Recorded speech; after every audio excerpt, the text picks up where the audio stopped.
Hello বন্ধুরা, আমি সঞ্জয় আর আপনারা দেখছেন আমার ইউটিউব চ্যানেল বার্ড লাভার। আর আপনারা প্রত্যেকেই জানেন বার্ড লাভার চ্যানেল মানেই নতুন কিছু জানা, নতুন কিছু শেখা। তো বন্ধুরা, আজকে যে বিষয়টি নিয়ে আমি আলোচনা করব সেটা হলো আমাদের পাখি কেন অসুস্থ হয়। তো বন্ধুরা, আমি প্রথমেই বলবো, আপনি হয়তো আপনার পাখিকে সব দিক থেকে ট্রিটমেন্ট করছেন, কিন্তু ভালো খাবার দিচ্ছেন, তারপরেও দেখছেন আপনার পাখি অসুস্থ হচ্ছে। তো আজকে সেই বিষয় নিয়েই আমরা আলোচনা করব। তো মূলত কয়েকটি কারণের জন্য কিন্তু আপনার পাখি অসুস্থ হয়।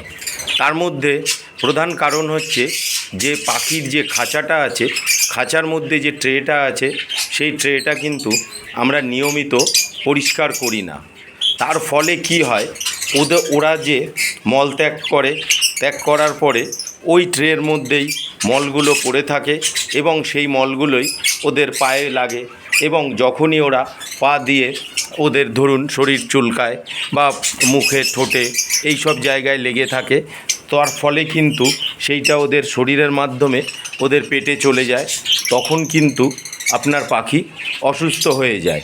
তারপর হচ্ছে, আমরা যেরকম দীর্ঘদিন ধরে জল দিচ্ছি পাখিকে, জলের যে বাটিগুলো রয়েছে, আমি যেরকম জলের বাটি ইউজ করি, ধরুন আপনারাও তো বিভিন্ন রকম জলের বাটি ইউজ করছেন।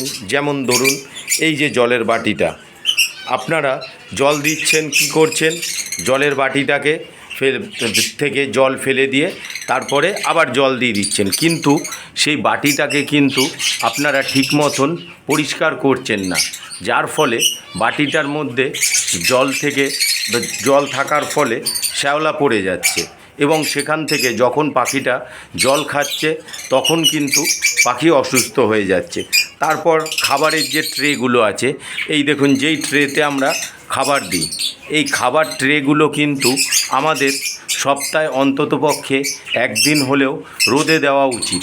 কারণ আপনি দোকান থেকে যে খাবারটা আনছেন, সেই খাবারটার মধ্যে কোনো কারণবশত অনেক সময় পোকা থেকে যায়। সেই পোকাগুলোই কি করে, আবার আপনার বাড়িতে এসে আপনার পাখির যে খাবার ট্রে আছে তার মধ্যে চলে গেলে ওরা কিন্তু ওখানেই বংশবিস্তার করে। তার ফলে কিন্তু ওদের যে ডিম, এই ডিমগুলো কোনো কারণবশত পাখি খাবার খাওয়ার সময় যদি পাখির শরীরে চলে যায়, সেক্ষেত্রেও কিন্তু পাখি অসুস্থ হয়ে পড়ে।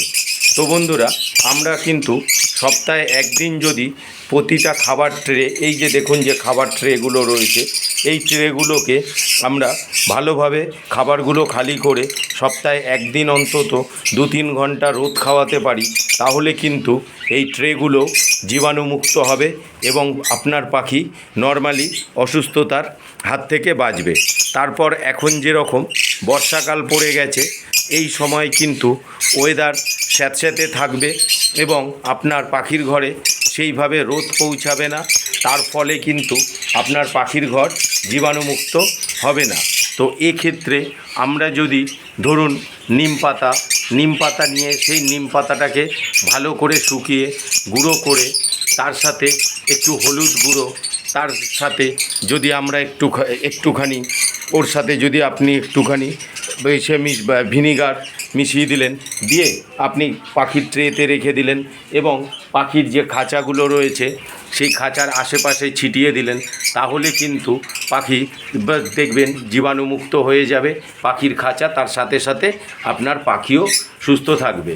তো এই নিয়মগুলো যদি আমরা একটু মেনে চলি, তাহলে কিন্তু আমাদের পাখি কোনো রকম অসুস্থ হবে না।